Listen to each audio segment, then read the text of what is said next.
Game development is always harder than you may think. For every game made, there's probably a long and winding story that precedes it. These games are no different.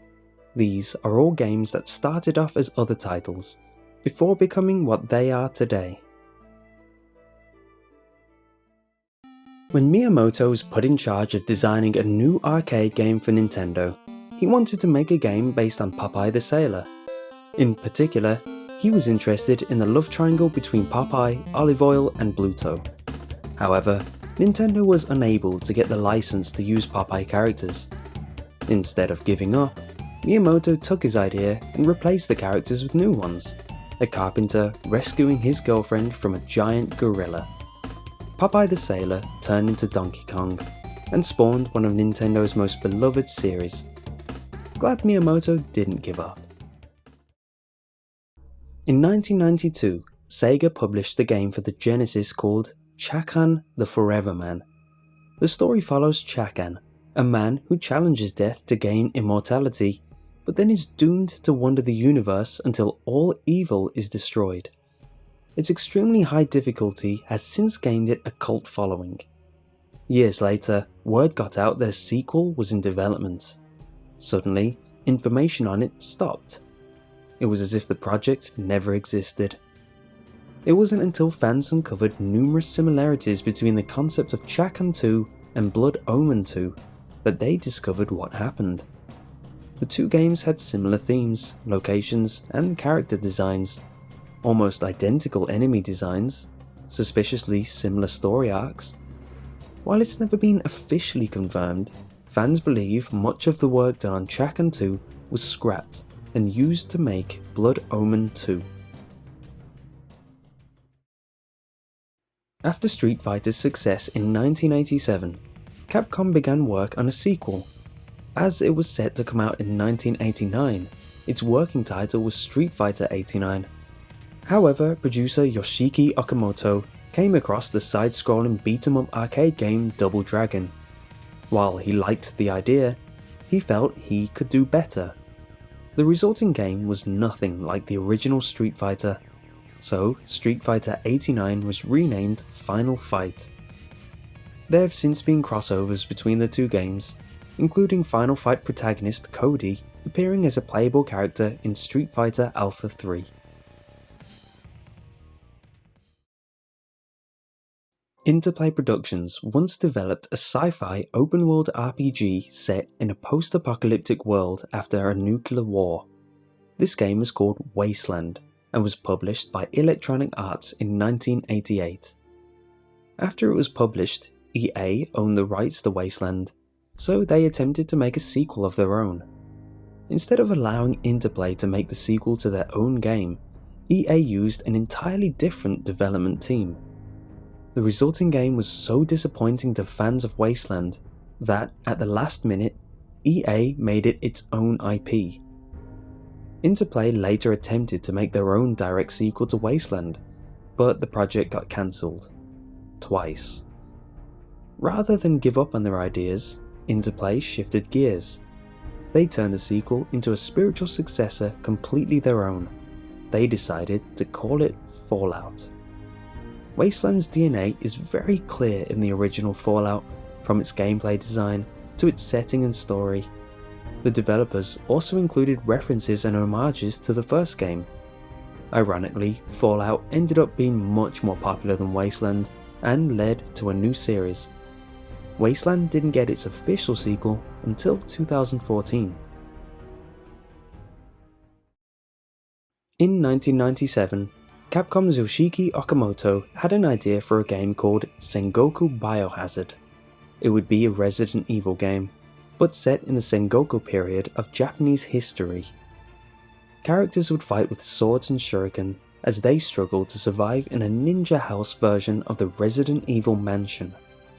This house would contain numerous traps, hidden doors, and other ninja techniques. If Resident Evil but with ninjas sounds a little bizarre to you, it seems Capcom agreed. Sengoku Biohazard eventually became Onimusha Warlords, and while it still contains several elements from the Resident Evil series, it's a separate series of its own. Speaking of Resident Evil, it didn't start development as its own IP. Instead, it was a remake of a lesser known game that the entire survival horror genre can arguably trace its roots to. In 1989, Capcom released a game called Sweet Home to coincide with a horror movie by the same name. Sweet Home was an RPG about 5 characters who are trapped in a haunted mansion and must find a way to escape. It featured inventory management, puzzles, backtracking, survival, and storytelling told through both cinematics and notes scattered throughout the mansion. Notably, it didn't receive international release because its imagery was, at the time, considered too brutal.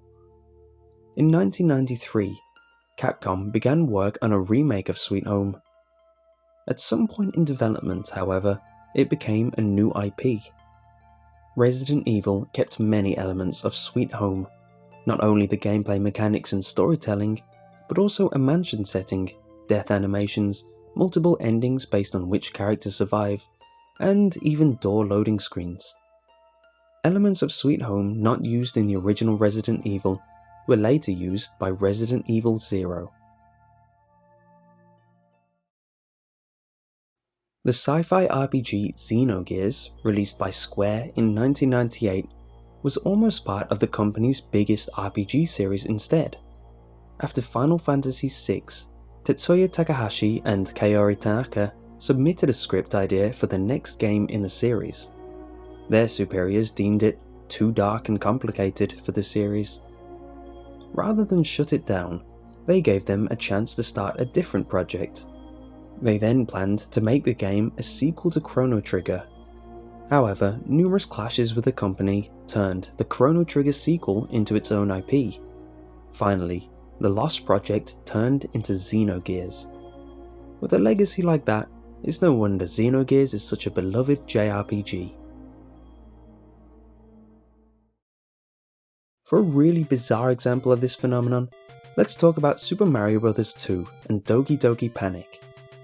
In 1986, Nintendo released Super Mario Bros. 2 in Japan. At the time, the North American market was still recovering from the video game crash of 1983. Because of this, Nintendo thought it would be unwise to release Super Mario Bros. 2 there. Instead, they decided to make a newer, easier Mario game to release instead. However, the hardware at the time couldn't handle the gameplay intended for this new Mario game.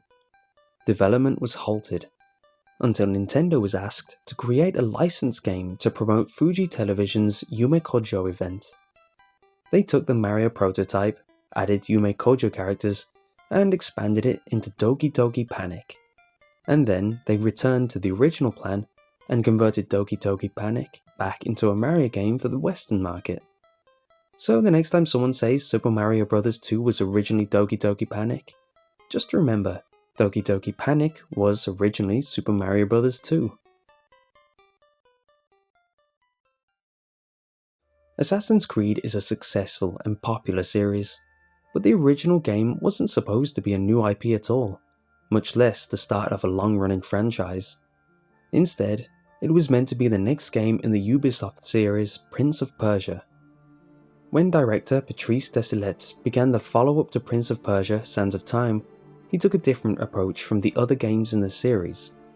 He didn't think a prince was an interesting protagonist, so he came up with the idea of Prince of Persia Assassin, inspired by the life of Hasasi Sabah. In this idea, the player would control an assassin sent to rescue the AI-controlled prince. But Ubisoft didn't like the idea of a Prince of Persia game where the prince wasn't the main character. They dropped both the Prince of Persia name and the prince himself, and the game became Assassin's Creed. In 1999, Capcom began designing a new game for one of its most popular series. Director Hideki Kamiya and writer Nobuo Sugimura came up with the idea of a cool and stylish action game about a mysterious man named Tony. Tony was invincible after getting superhuman abilities thanks to biotechnology. But despite their efforts to make it fit, Resident Evil creator Shinji Mikami felt the idea just wasn't right for Resident Evil 4. Kamiya took the concept and reworked it into a supernatural story.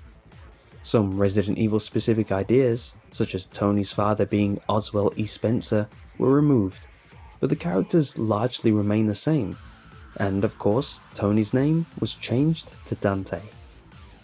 Interestingly, Devil May Cry is only the first of several initial ideas for Resident Evil 4. The Fog version came next, in which Leon infiltrated Umbrella's main headquarters and contracted the progenitor virus. This was followed by the Hookman version, where Leon explored a seemingly haunted castle. A fourth version also existed, but was never shown to the public. The fifth attempt is what finally became Resident Evil 4.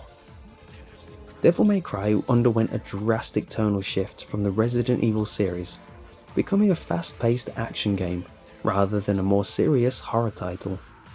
Because Devil May Cry is both so different and so similar to Resident Evil, it receives our top place on this list. And what do you think? Are there any games we missed?